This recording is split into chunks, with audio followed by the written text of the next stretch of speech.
দক্ষিণ 24 পরগনার শিয়ালদার দক্ষিণ শাখায় মগরাহাট 3 নম্বর প্ল্যাটফর্মে হঠাৎ করে একটি দোকানে বিধ্বংসীভাবে আগুন লেগে যায়। দর্শক, আমি আপনাদের সঙ্গে রয়েছি আনোয়ার হোসেন সর্দার। আপনারা দেখছেন দুয়ারে সংবাদ। চ্যানেলটিতে নতুন হলে অবশ্যই সাবস্ক্রাইব করবেন, লাইক, কমেন্ট এবং শেয়ার অবশ্যই করবেন।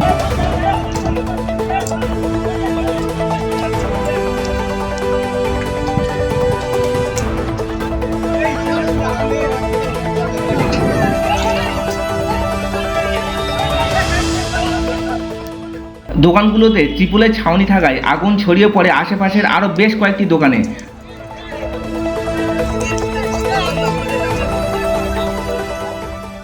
আতশবাজি থেকে এই আগুন লেগেছে বলে অনুমান পুলিশের।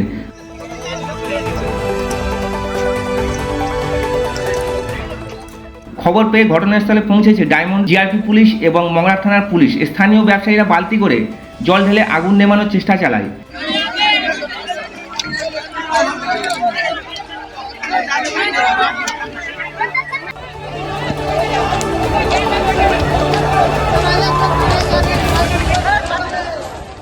স্থানীয়রা জানান, ঘটনাটি ঘটে দুপুর 2টা থেকে 2:30-এর মধ্যে। এই আগুন লাগার জন্য বেশ কিছুক্ষণ ট্রেন চলাচল বন্ধ হয়ে থাকে শিয়ালদার দক্ষিণ শাখায়।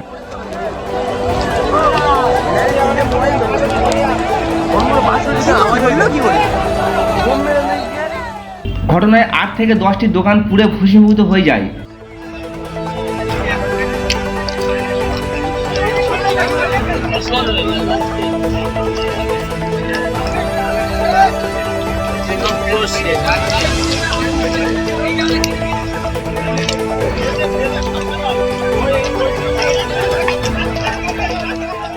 এলাকায় স্থানীয় বাসিন্দারা জানাচ্ছেন, বাজি ফাটাতে গিয়ে আগুন লাগে দোকানে। বোম ফাটাচ্ছিল, হ্যাঁ, বোম ফাটাতে গিয়ে ওই বোমেতে আগুন লেগে। কোন সোজা কটা দোকান ছিল এখানে? না না, 15-16টা দোকান ছিল। কি প্লাস্টিকের দোকান? হ্যাঁ, প্লাস্টিকের আছে, টিনের আছে, জামা কাপড়ের দোকান, অনেক রকমের দোকান আছে। মোবাইল দোকান, 8টা দোকান। হ্যাঁ, 12-13টা মতো।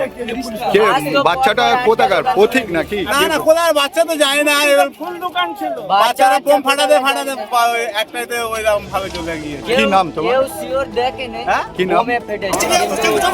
ঘটনাস্থলে দমকলের একটি ইঞ্জিন পৌঁছে আগুন নিয়ন্ত্রণে আনে। তাই তো, তাই রে বাবু।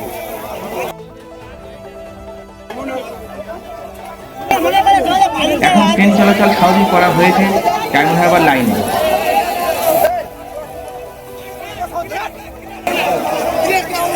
মগরাহাট থেকে আনোয়ার হোসেন সর্দারের রিপোর্ট, দুয়ারে সংবাদ। ওইটাই তো, তাই রে বাবু। আমাদের কার গাড়িটা